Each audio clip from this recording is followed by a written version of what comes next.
आदरणीय सभापति जी, मैं आज यहां किसी की व्यक्तिगत आलोचना करना नहीं चाहता, लेकिन तथ्यों को देश के सामने रखना जरूरी है और इसलिए मैं तथ्यों को रखना चाहता हूं। कांग्रेस के एक परिवार ने संविधान को चोट पहुंचाने में कोई कोर कसर नहीं छोड़ी है।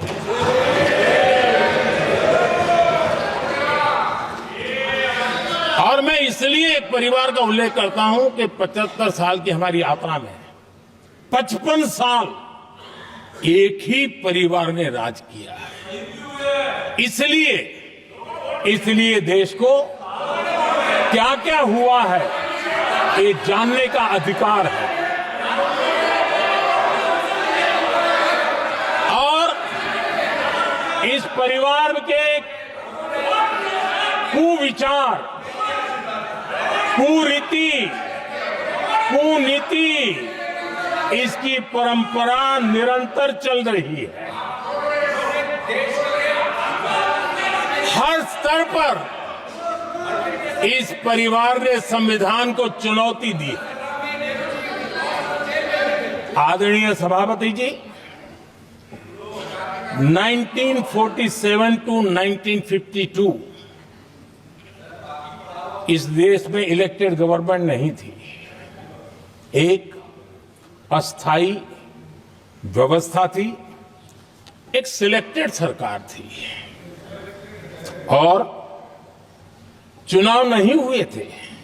और जब तक चुनाव न हो तब तक एक इंटरिम व्यवस्था के रूप में कोई खाका खड़ा करना चाहिए, किया गया था। 1952 के पहले राज्यसभा का भी गठन नहीं हुआ था, राज्यों में भी कोई चुनाव नहीं थे, जनता का कोई आदेश नहीं था। उसके बावजूद भी, और अभी तो संविधान निर्माताओं ने इतना मंथन करके संविधान बनाया था। 1951 में जबकि चुनी हुई सरकार नहीं थी, उन्होंने ऑर्डिनेंस करके संविधान को बदला और किया क्या? अभिव्यक्ति की आजादी पर हमला कर दिया गया।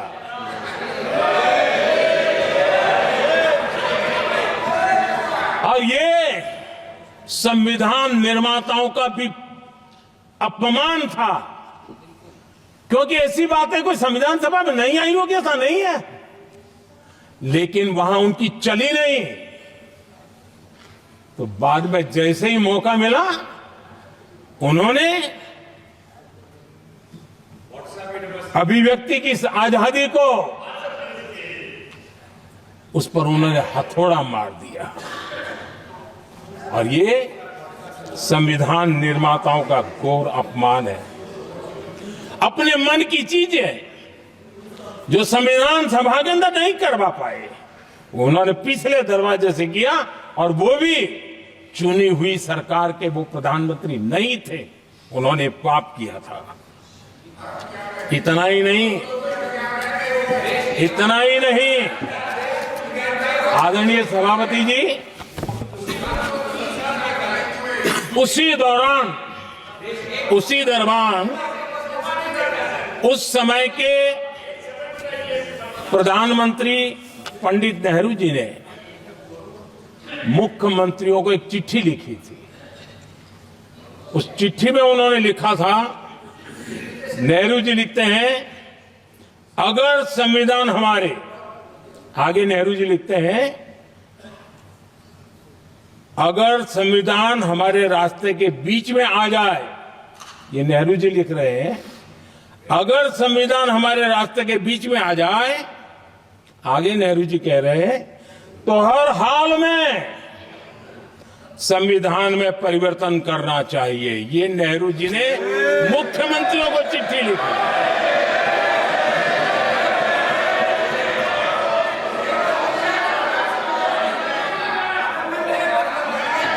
और आदरणीय सभापति जी,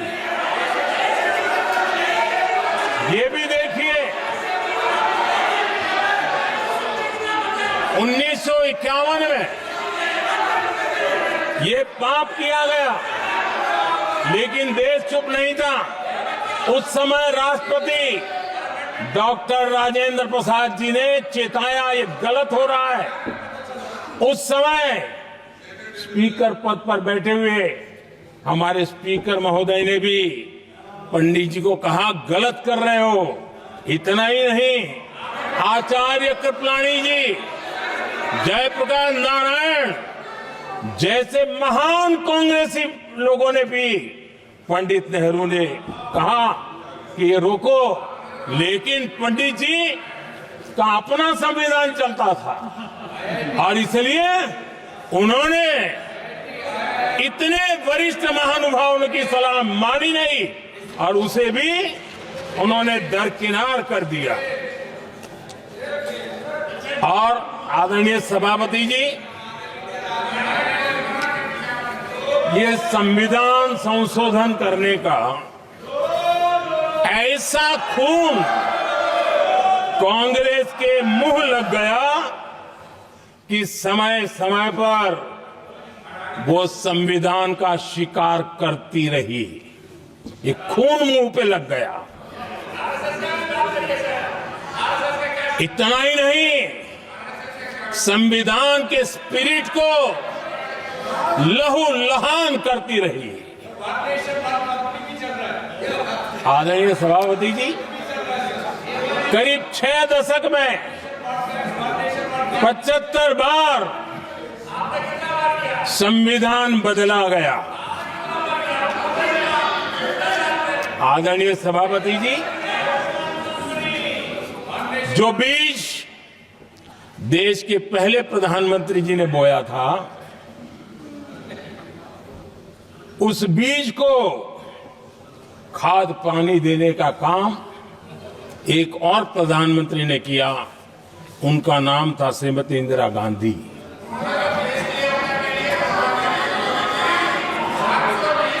जो पाप पहले प्रधानमंत्री करके गए और जो खून लग गया था 1971 में, सुप्रीम कोर्ट का एक फैसला आया था।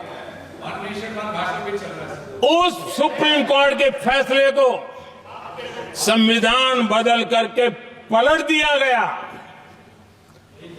और 71 में यह संविधान संशोधन किया गया था। और क्या था, उन्होंने हमारे देश की अदालत के पंख काट दिए थे और यहां पर तो किया था कि संसद संविधान के किसी भी आर्टिकल में जो मर्जी पड़े वो कर सकती है और अदालत उसकी तरफ देख भी नहीं सकती है। अदालत के सारे अधिकारों को छीन लिया गया था। ये पाप 1971 में उस समय की प्रधानमंत्री श्रीमती इंदिरा गांधी ने किया था।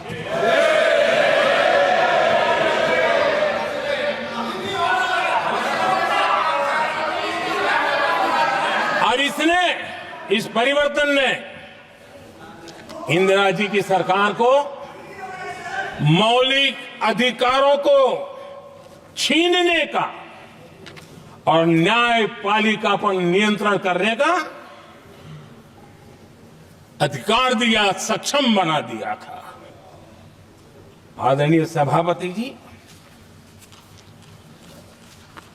खून मुंह पे लग गया था, कोई रोकने वाला था नहीं। और इसलिए जब इंदिरा जी के चुनाव को गैर रीति के कारण, असंवैधानिक तरीके से चुनाव लड़ने के कारण अदालत ने उनके चुनाव को खारिज कर दिया और उनको एमपी पद छोड़ने की नौबत आई,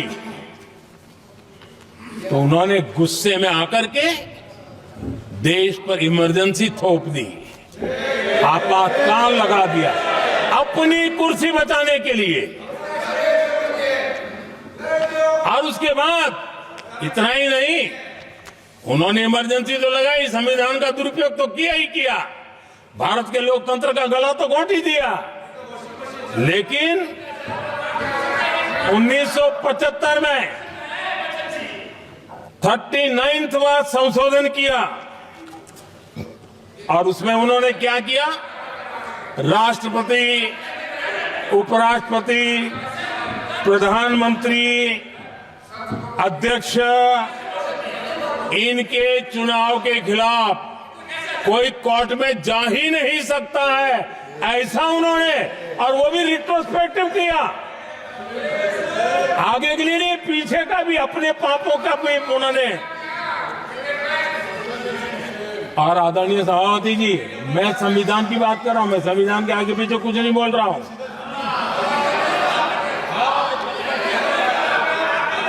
आदरणीय सभापति जी,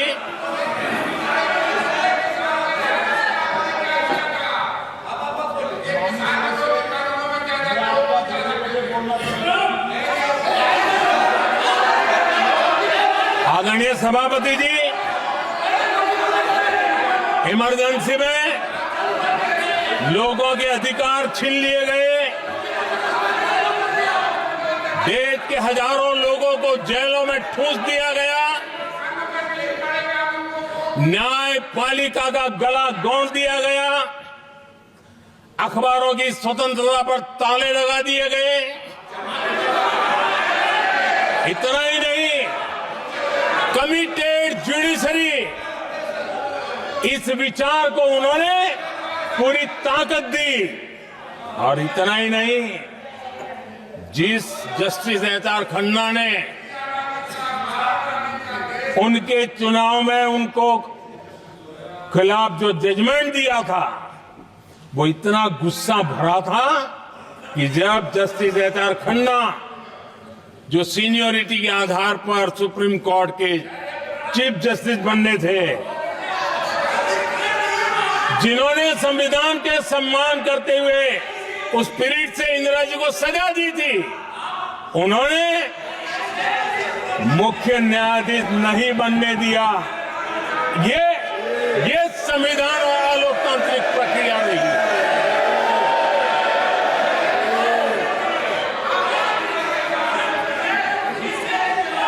आदरणीय सभापति जी, यहां भी ऐसे कई दल बैठे हैं जिनके मुखिया भी सारे जेल में हुआ करते थे। ये इनकी मजबूरी है कि वहां जाके बैठे हैं, उनको भी जेलों में ठूस दिया गया था। आदरणीय सभापति जी, देश पर जुल्म तांडव चल रहा था, निर्दोष लोगों को जेलों में ठूस दिया जाता था, लाठियां बरताई जाती थी, कई लोग जेलों में मौत के शरण हो गए थे, और एक निर्दयी सरकार संविधान को चूर चूर करती रही थी। आदरणीय सभापति जी, ये परंपरा यहां नहीं रुकी। जो परंपरा नेहरू जी ने शुरू की थी, जिसको दूसरे प्रधानमंत्री जी इंदिरा जी ने आगे बढ़ाया, क्योंकि खून मुंह पे लग गया था, और इसलिए राजीव गांधी जी प्रधानमंत्री बने। उन्होंने संविधान को एक और गंभीर झटका दे दिया। सबको समानता,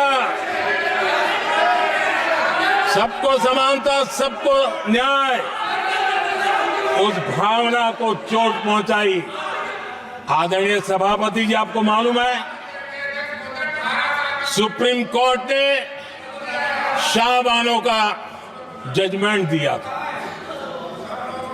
एक भारत की महिला को न्याय देने का काम संविधान की मर्यादा और स्पिरिट के आधार पर देश की सुप्रीम कोर्ट ने दिया था। एक वृद्ध महिला को उसका हक मिला था सुप्रीम कोर्ट से, लेकिन उस समय के प्रधानमंत्री राजीव गांधी ने शाहबानो की उस भावना को, सुप्रीम कोर्ट की उस भावना को नकार दिया, और उन्होंने वोट बैंक की राजनीति के खातिर संविधान की भावना को बलि चढ़ा दिया और कट्टरपंथियों के सामने सर झुकाने का काम कर दिया। उन्होंने न्याय के लिए तड़प रही एक वृद्ध महिला को साथ देने के बजाय उन्होंने कट्टरपंथियों का साथ दिया। संसद में कानून बना करके सुप्रीम कोर्ट के निर्णय को फिर एक बार पलट दिया गया। आदरणीय सभापति जी, बात वहां से नहीं अटकी है। नेहरू जी ने शुरू किया, इंदिरा जी ने आगे बढ़ाया और राजीव जी ने भी उसको ताकत दी, खाद पानी देने का काम किया। क्यों? संविधान के साथ खिलवाड़ करने का लहू उनके मुंह लग गया। आदरणीय सभापति जी, अगली पीढ़ी भी इसी खिलवाड़ में जुड़ी पड़ी है। एक किताब को मैं कोट कर रहा हूं। उस किताब में जो लिखा गया है और उसमें प्रधानमंत्री उस समय के मेरे पहले जो प्रधानमंत्री थे उनको कोट किया है। उन्होंने कहा है, मुझे यह स्वीकार करना होगा कि पार्टी अध्यक्ष सत्ता का केंद्र है। ये मनमोहन सिंह जी ने कहा है, जो एक किताब में लिखा गया है। मुझे यह स्वीकार करना होगा कि पार्टी अध्यक्ष सत्ता का केंद्र है। सरकार पार्टी के प्रति जवाबदेह है। इतिहास में पहली बार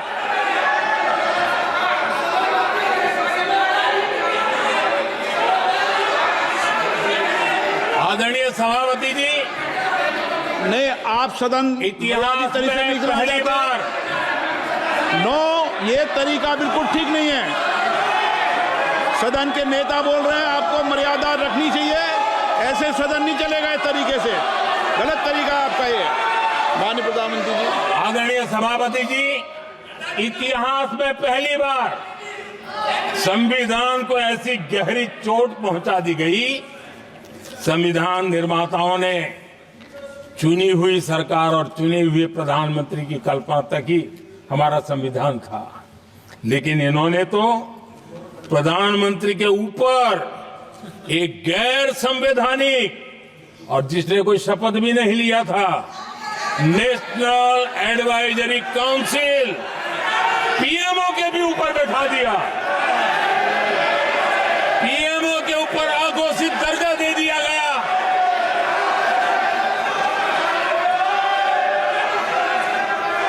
आदरणीय सभापति जी, इतना ही नहीं, और एक पीढ़ी आगे चले और उस पीढ़ी ने क्या किया?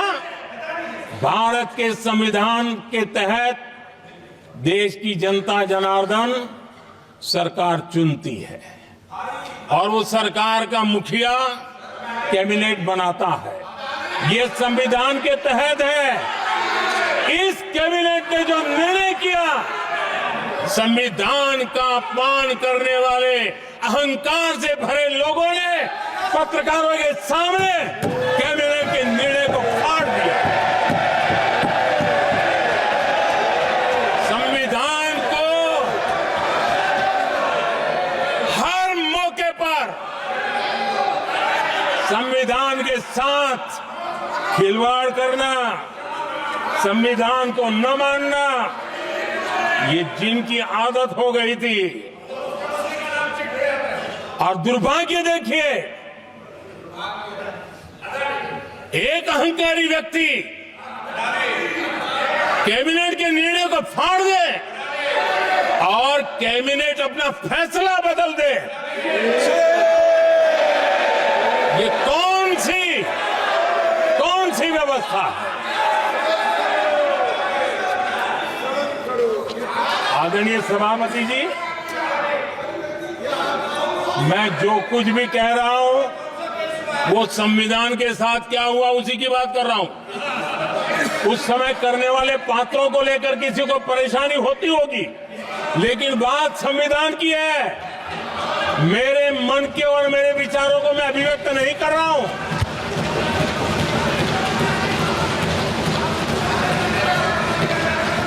आदरणीय सभापति जी, कांग्रेस ने निरंतर संविधान की अवमानना की, संविधान के महत्व को कम किया। कांग्रेस इसके अनेक उदाहरणों से भरा पड़ा हुआ है।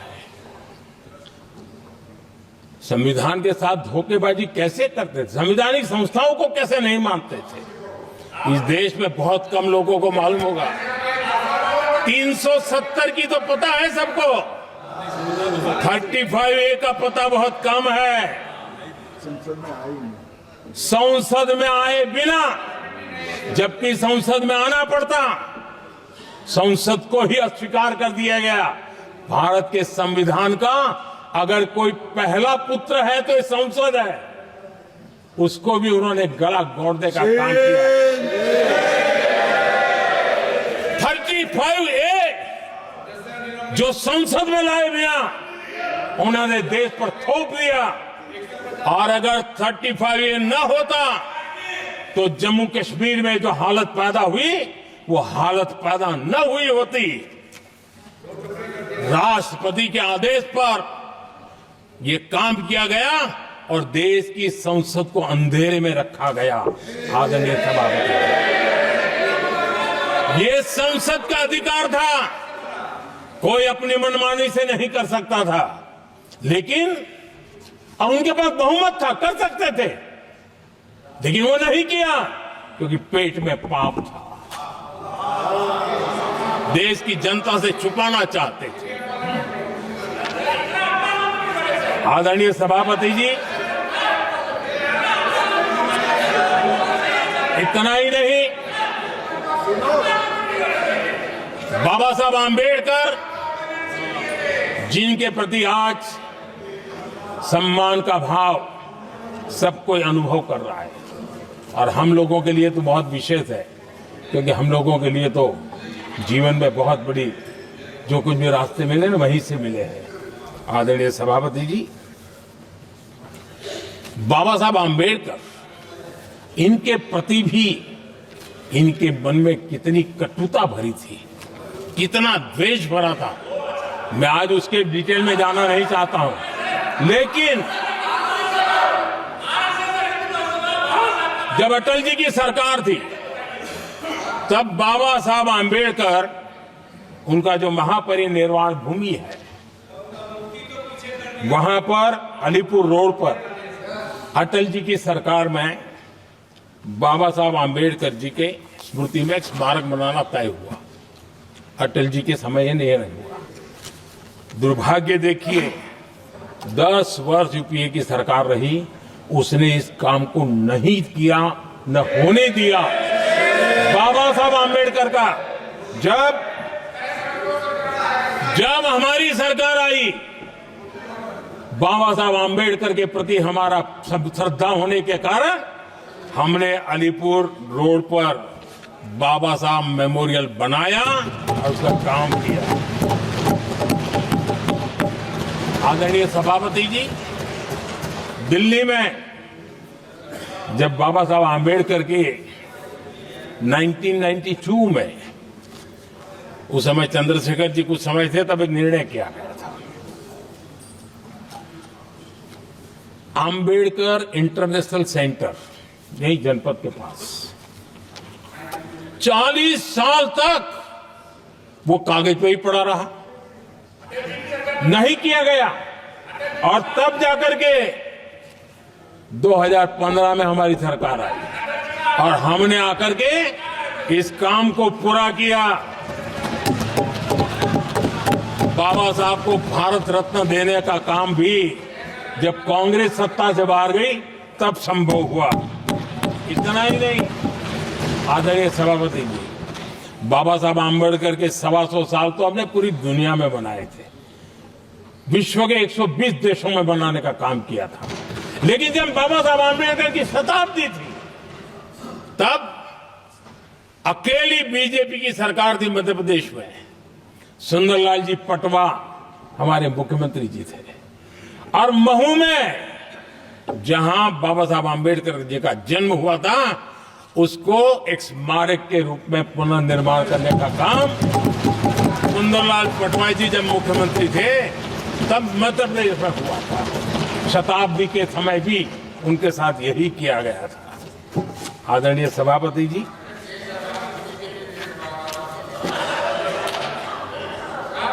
हमारे देश में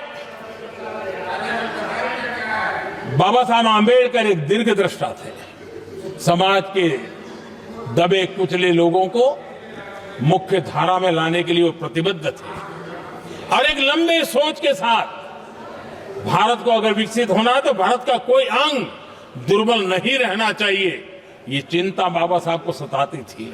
और तब जाकर के हमारे देश में आरक्षण की व्यवस्था बनी। लेकिन वोट बैंक की राजनीति में छुपे हुए लोगों ने, डूबे हुए लोगों ने धर्म के आधार पर, तुष्टीकरण के नाम पर आरक्षण के अंदर कुछ न कुछ नुक्सेदनी करने का प्रयास किया और इसका सबसे बड़ा नुकसान एससी, एसटी और ओबीसी समाज को हुआ है।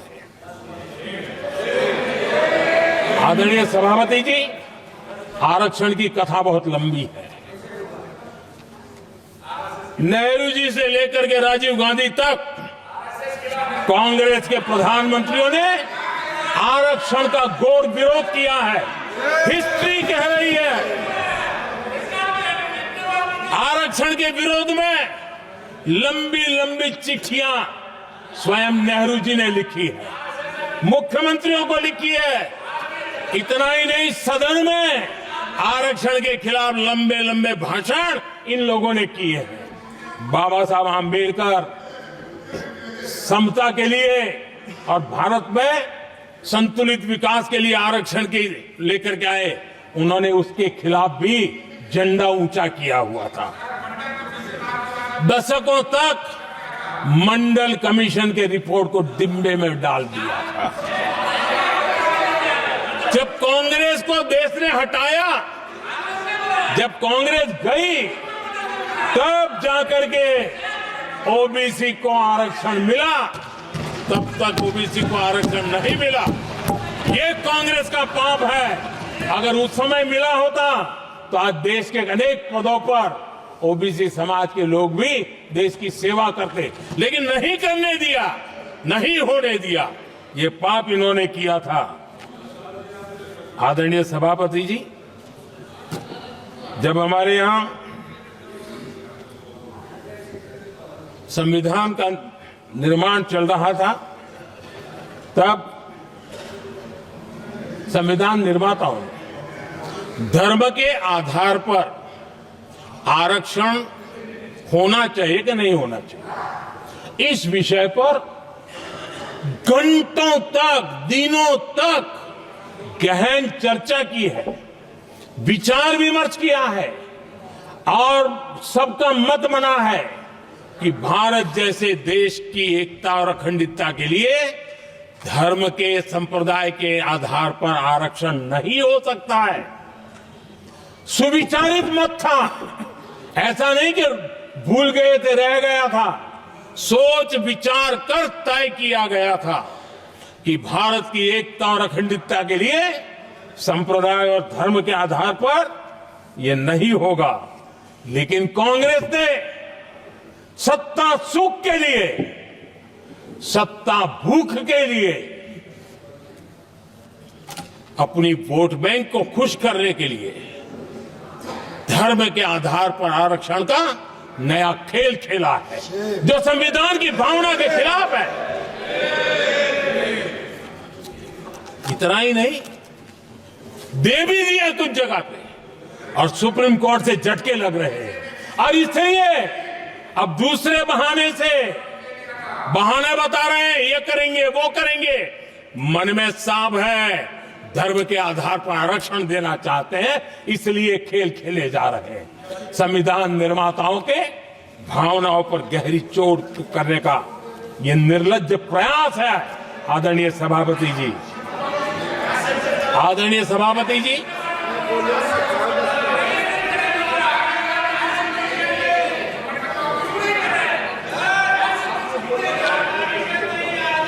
आदरणीय माननीय सभापति सदस्य जी, सबने एक बोला ज्वलंत है। और विषय ये तरीका ठीक नहीं। आपके नेता ने बोला, आपने बोला दोबारा बात मत करो, जिसकी बैठे भी बैठे। मैं चर्चा करना चाहता हूं,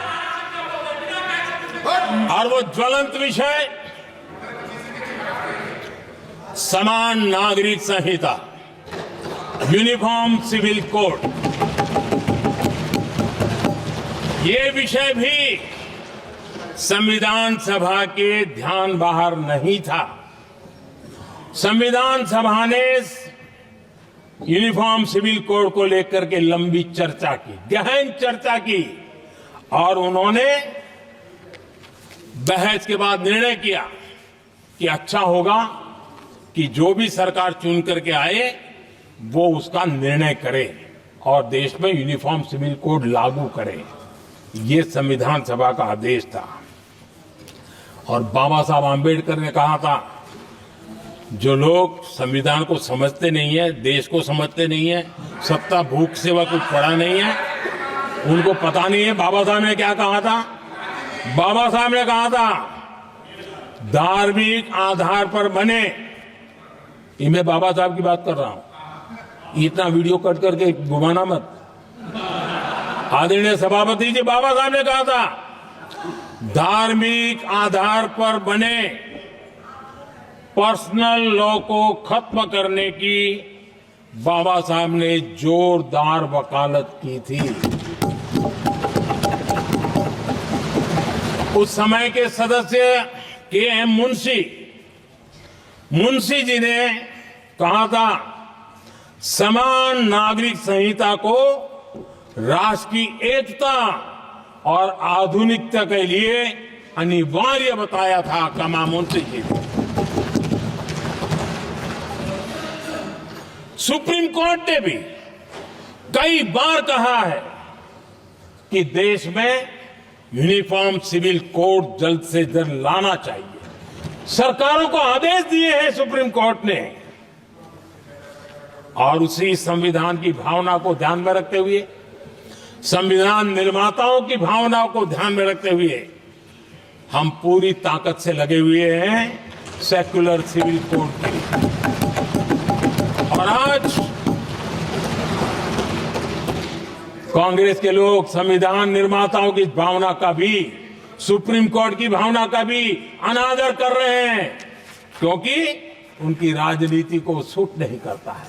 उनके लिए संविधान वो पवित्र ग्रंथ नहीं है, उनके लिए एक हथियार है राजनीति का। खेल खेलने का हथियार बना दिया। लोगों को डराने के लिए संविधान को हथियार बनाया जाता है। आदरणीय सभापति जी, और ये कांग्रेस पार्टी, उनको तो संविधान शब्द भी उनके मुंह में शोभा नहीं देता है। इसलिए जो अपनी पार्टी के संविधान को नहीं मानते हैं, जिन्होंने अपनी पार्टी के संविधान को कभी स्वीकार नहीं किया है, क्योंकि संविधान को स्वीकार करने के लिए एक लोकतांत्रिक स्पिरिट लगता है, जो जिनकी रगों में नहीं है। सत्तावाद और परिवारवाद भरा पड़ा है। अब आप देखिए जो कैसी शुरुआती कितनी गड़बड़ हुई है। मैं कांग्रेस की बात कर रहा हूं। 12 कांग्रेस की प्रदेश की कमेटियों ने, 12 प्रदेश कमेटियों ने सरदार पटेल के नाम पर सहमति दी थी।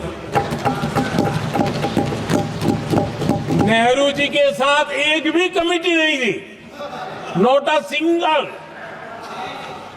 संविधान के तहत सरदार साहब ही देश के प्रधानमंत्री बनते हैं, लेकिन लोकतंत्र में श्रद्धा नहीं, खुद के संविधान पर विश्वास नहीं, खुद के ही संविधान को स्वीकारना नहीं, और सरदार साहब देश के प्रधानमंत्री नहीं बन सके और ये बैठ गए।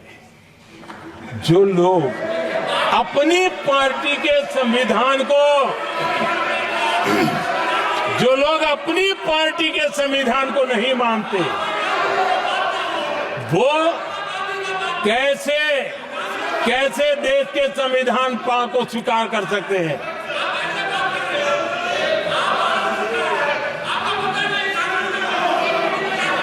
आदरणीय सभापति जी,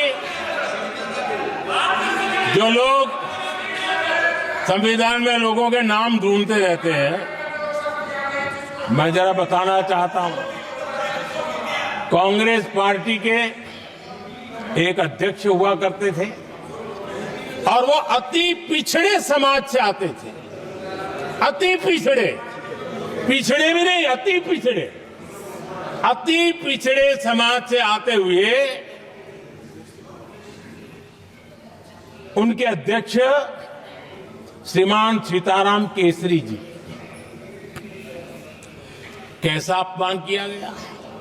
कहते हैं बाथरूम में बंद कर दिया गया, उठा करके फुटपाथ पर फेंक दिया गया। अपनी पार्टी के संविधान में ऐसा कभी नहीं लिखा गया, लेकिन अपनी पार्टी के संविधान को न मानना, लोकतंत्र की प्रक्रिया को न मानना और पूरी कांग्रेस पार्टी पर एक परिवार ने कब्जा कर लिया, लोकतंत्र को नकार दिया। आदरणीय सभापति जी,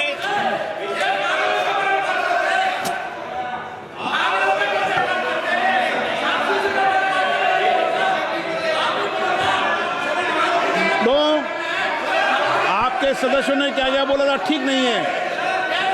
आप जब सदन के नेता बोल रहे हैं तो सदन की मर्यादा को रखो, अच्छी परंपरा को बनाओ। संविधान के साथ खिलवाड़ करना,